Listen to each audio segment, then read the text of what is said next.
ओम नमो भगवते वासुदेवाय।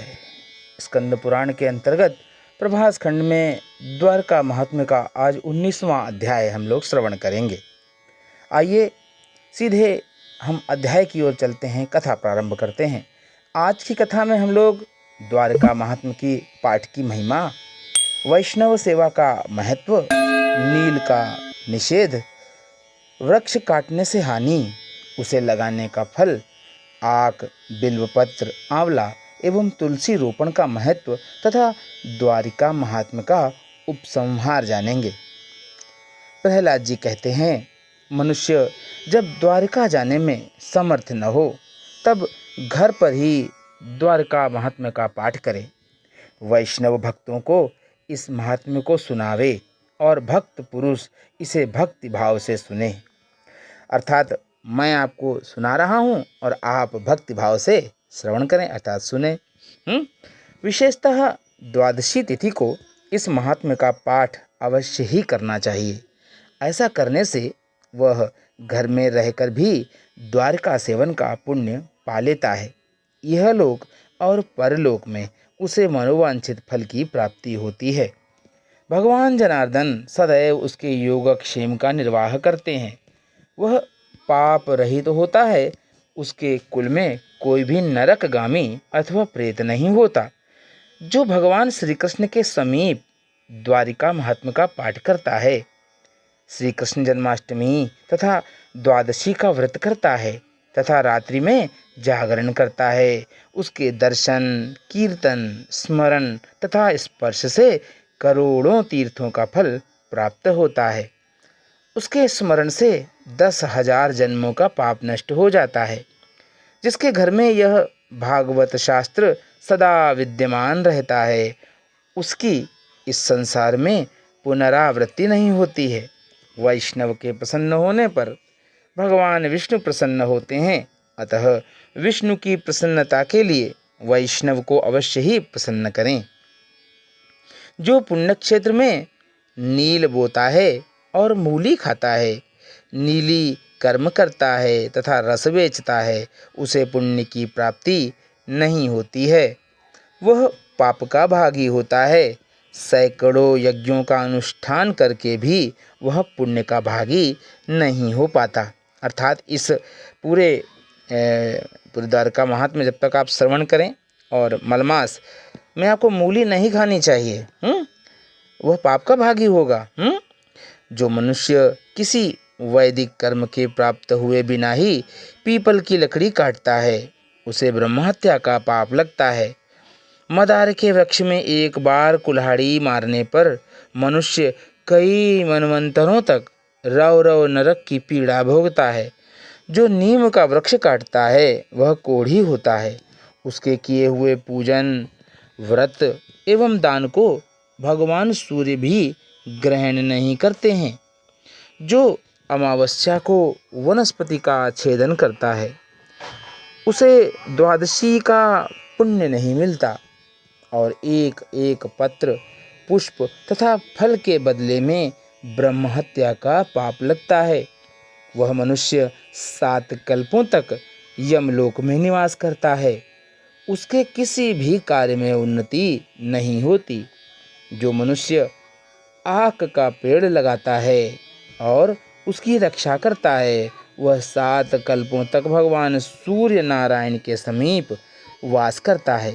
1,00,000 देव वृक्ष लगाने से जो फल प्राप्त होता है, वही एक पीपल का पेड़ लगाने से प्राप्त हो जाता है। आंवला और तुलसी लगाने का भी ऐसा ही फल मिलता है। जो देवताओं, पितरों, मनुष्यों, सनकादिकों तथा अतिथियों का तर्पण एवं पूजन करते हुए वर्धिनी द्वादशी का व्रत करता है, वह परम पद को प्राप्त होता है। कलिकाल में प्रातःकाल उठकर द्वारका का कीर्तन करने से मनुष्य सब पापों से मुक्त हो निश्चय ही स्वर्गलोक में जाता है। जो भगवान के भक्तों से वैर रखते और एकादशी व्रत नहीं करते हैं, उन्हें यमदूत ले जाते हैं। जो वैष्णवों को गोपी चंदन की मृत्तिका देते हैं, उन्हें त्रिपुंडधारी महात्मा पुरुषों के समान पुण्य फल की प्राप्ति होती है। जो प्रातःकाल उठकर द्वार के ऐसा पुकारता है, वह द्वारका नाम का नित्य कीर्तन करने से द्वारका का वास का फल पाता है। जो श्री नाम से अंकित बिल्व पत्रों द्वारा श्रीपति भगवान विष्णु की पूजा करता है, वह सातों द्वीपों का स्वामी होता है। जो सदा कलिकाल में बिल्व पत्रों से देवताओं की पूजा करता है, वे 10,000 अश्वमेघ यज्ञों का फल प्राप्त करते हैं।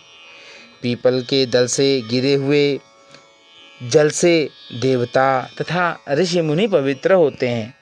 जो बिल्वपत्र से ब्रह्मा, शिव तथा सूर्य आदि का पूजन करते हैं, वे अक्षय लोकों में जाते हैं।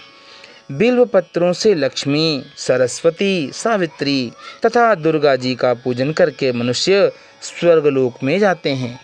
बिल्वपत्र का महत्व तुलसी दल से भी अधिक है, अतः सदा बलपूर्वक उससे श्रीहरि का पूजन करना चाहिए।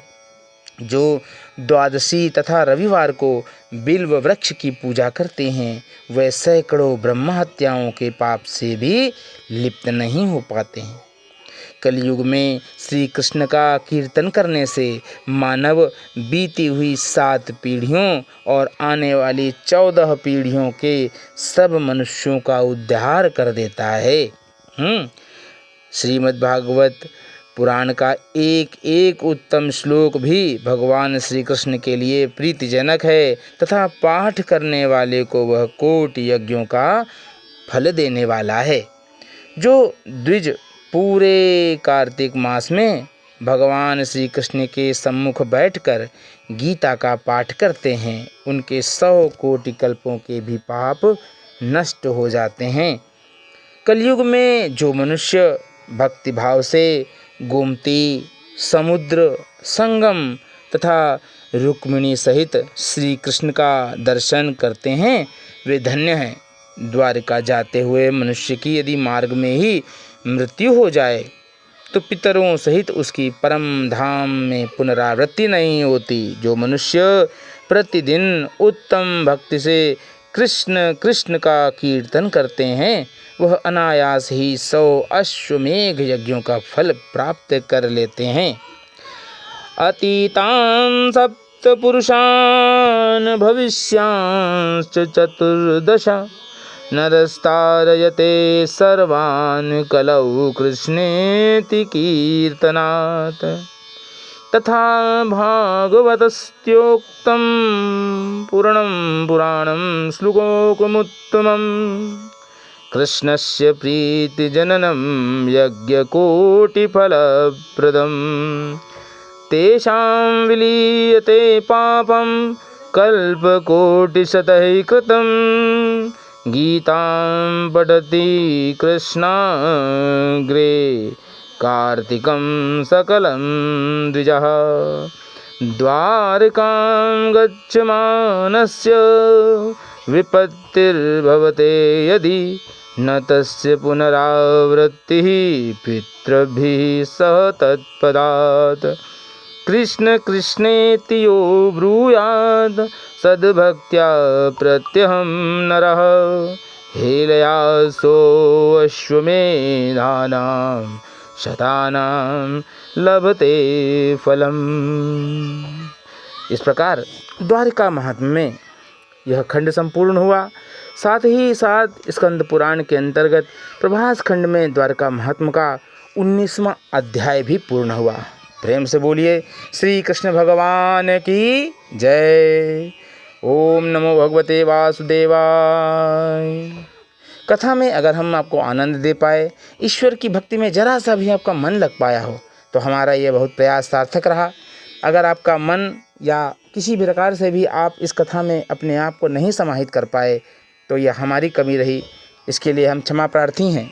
ईश्वर की लीलाओं का जिस तरीके से भी हम आपके सामने बखान कर सके, उसको आप स्वीकार करें।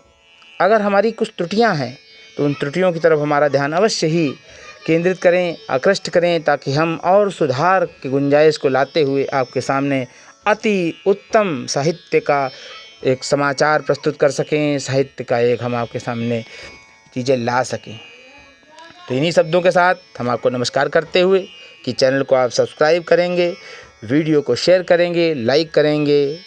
जय श्री कृष्ण।